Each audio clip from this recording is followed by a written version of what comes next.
Hello friends, welcome to Bhagya vlogs. ఈరోజు మనం ఈ వీడియోలో అటుకుల ఉప్మాని ఎలా చేసుకోవాలో చూడబోతున్నాం. మీరు చాలాసార్లు అటుకుల ఉప్మా ట్రై చేసే ఉంటారు.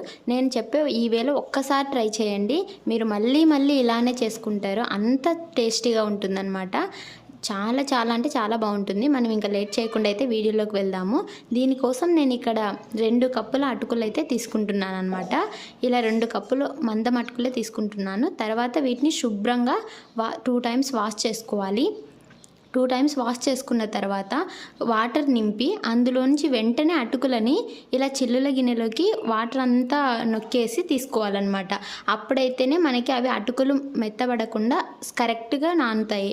మనం ఎక్కువసేపు ఉంచినా ఎక్కువ మెత్తబడతాయి. తర్వాత మనము స్టవ్ మీద ఒక గిన్నెను ఉంచి అందులో 2 స్పూన్స్ ఆయిల్ వేసి, తర్వాత ఇందులోనే ఆవాలు 1 స్పూను, జీలకర్ర 1 స్పూను అండ్ కరివేపాకు కొద్దిగా వేయాలి.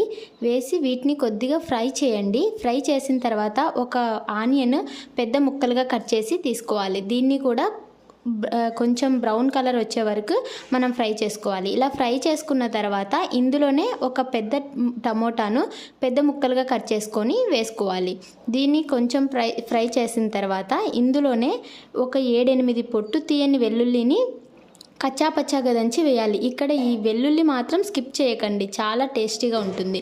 తర్వాత ఇందులోనే 1/2 స్పూన్ అనేది పసుపు వేసుకోవాలి. వేసుకొని ఇలా అంతా ఒకసారి కలపాలి. తర్వాత ఒక మిక్సీ జార్ తీసుకొని అందులో ఒక 4 పచ్చిమిర్చి ముక్కలు కట్ చేసుకొని వేసుకొని దాన్ని మెత్తగా గ్రైండ్ చేసి ఆ పేస్ట్ను ఇందులో వేయాలి. ఇదంతా బాగా కలిపి ఫ్లేమ్ అది సిమ్లోనే పెట్టుకోవాలన్నమాట. మీరు హై పెట్టుకున్నారంటే మాడిపోతుంది. ఇలా పెట్టుకున్న తర్వాత రుచికి సరిపడా సాల్ట్ వేసుకొని కలుపుకోండి.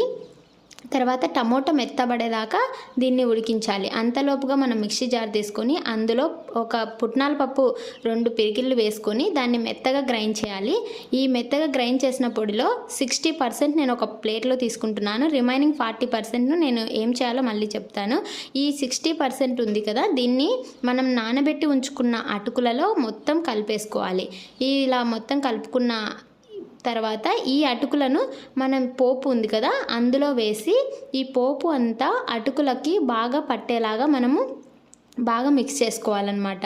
ఇలా మొత్తం అటుకులంతా బాగా కలుపుకుంటే ఇప్పుడు మనకి అటుకుల ఉప్మా అనేది రెడీ అయిపోయింది. ఇప్పుడు మీ దగ్గర కొత్తిమీర ఉంటే కూడా కాస్త కొత్తిమీర కూడా వేసుకోవచ్చు.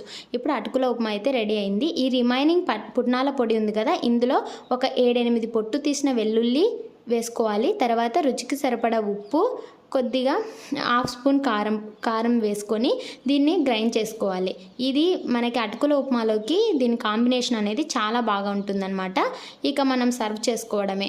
ఇలా అటుకుల ఉప్మా ఒక్కసారి రెడీ చేసి చూడండి, చాలా అంటే చాలా టేస్టీగా ఉంటుంది. ఒకసారి ట్రై చేసి మీకు ఎలా వచ్చిందో కామెంట్ చేయడం మాత్రం మర్చిపోకండి. ఈ వీడియో మీకు నచ్చినట్లయితే లైక్ చేసి షేర్ చేయండి. సబ్స్క్రైబ్ చేసుకోవడం మాత్రం మర్చిపోకండి. Thank you for watching Bhagya vlogs.